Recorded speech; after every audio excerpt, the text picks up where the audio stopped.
Welcome to Hidden Hilltop Homestead and welcome back to Quiltmas. This is day 2 of our 12 days of Quiltmas for 2024.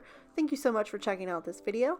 And if you want to get caught up on your Quiltmas videos, I will attach the playlist for this right here and you can check those out. I am wrapping up my very last rag quilt of the year. So this is the last special order I had to do. And this is probably the last quilt that I'm going to be able to complete by the end of the year. Now I am going to work on some stuff during Quiltmas, but I don't think I'm going to have anything completed. And honestly, I have a bunch of projects for next year and I have a lot of content videos coming up. So I'm going to be working on different things for those. I will share that here, but I'm not going to give away too much information so that it's still a cool little surprise when I put the videos out. But anyways, I am sewing together the last couple rows for this blanket, and once these rows are complete, I'll have my bottom half done, and then I'm going to attach the bottom half to the top half. So I'm just going to get to sewing. We'll work on that, and I'll catch up to you in a minute. By the way, this new sewing machine I'm using is absolutely amazing. It runs super smooth. It's very easy to use. I'm definitely getting the hang of everything now, so it's very quick. And I feel like I'm putting stuff together way faster.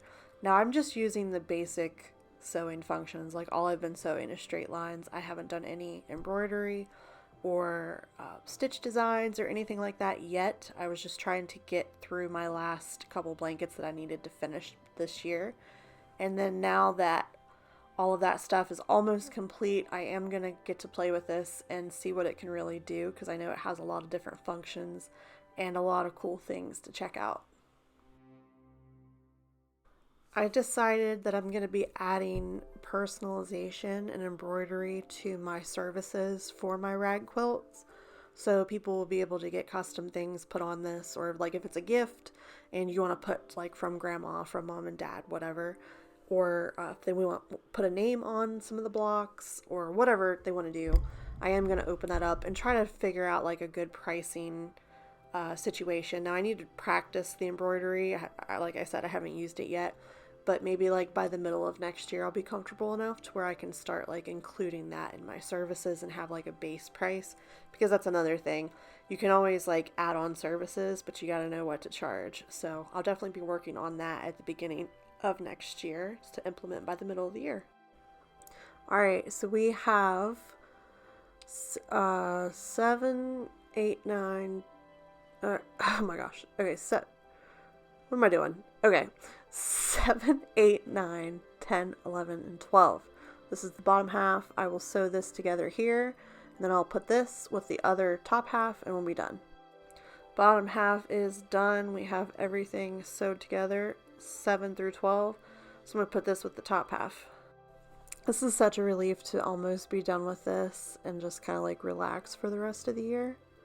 Except I'm still making Christmas presents, but that's the only thing I have left to do. So it's a sigh of relief.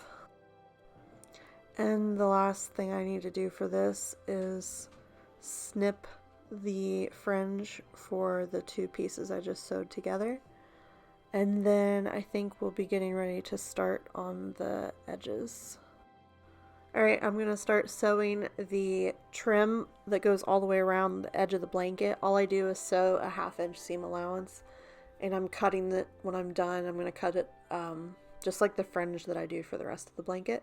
So this is just the top and the back layer that I'm sewing through right here, all the way around the edge, so that we have a finished fringe all the way around the blanket.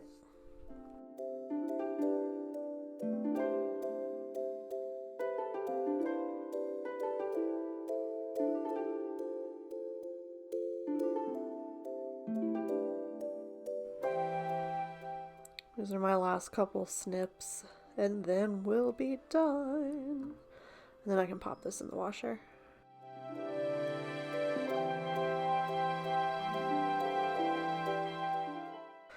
Alright, so the quilt is done. We are all sewed together. I got the edges done, so I'm going to pop this in the washer. I wash this on cold with a little bit of detergent and a couple color catcher sheets. The color catcher just ensures that I don't have any type of color running, although these should honestly be fine. And then I dry it, like medium heat, make sure it's completely dry, and then go from there. So I'm going to work on something else while this is in the washer. Alright, moving right along, I'm actually going to work on another blanket. So this is a Christmas present for my husband. And this is Off the Hook line brand loop yarn. It's like a jumbo size 7 Chanel polyester yarn. And you just put these loops inside each other and make a big old blanket, essentially. I used to make these all the time. But I'm actually going to measure this out because this is 6 skeins. That ball that I have sitting on there is the 6th skein. And my ruler's 24 inches. So we're pretty much like 48 inches wide. Which I wish it was a little bit bigger, but I don't want to put like a bunch of yarn into this. So 48 that way. And then it's about 24 inches right now. So I'd like it to at least be 48 by 48. So I'm going to have to order 6 more skeins, and that'll probably get me to the size that I want. But this is all I have left right now is that one ball, and I'm going to just keep working on this, and eventually when I run out of yarn I'll pin it and come back to it once the other yarn comes in, because I just ordered it before I started working on this. But this is going to be a cute little throw. It's not that big, but it's going to be nice for the couch, so I think he'll like it.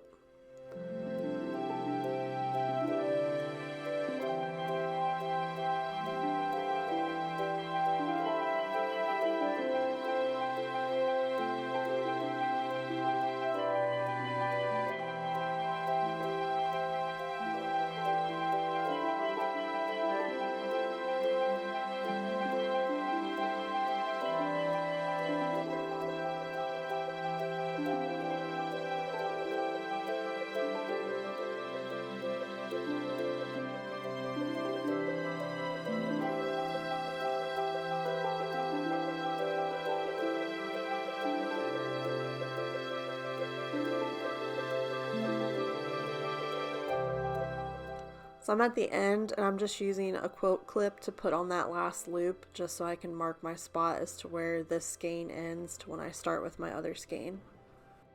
Alright, so here's what it looks like holding it up. Again, not super wide, but it'll work for like just a couch throw, and then we'll just make it probably 48-50 inches long.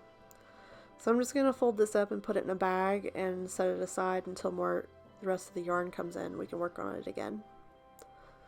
Moving right along to the dish scrubbies again. We worked on these yesterday, so I'm starting another one. I'm gonna try to at least get one done today, and then maybe try some of the other colors tomorrow, because I'm getting a little burnout on this now. Whenever you make the same thing multiple times, it gets a little monotonous.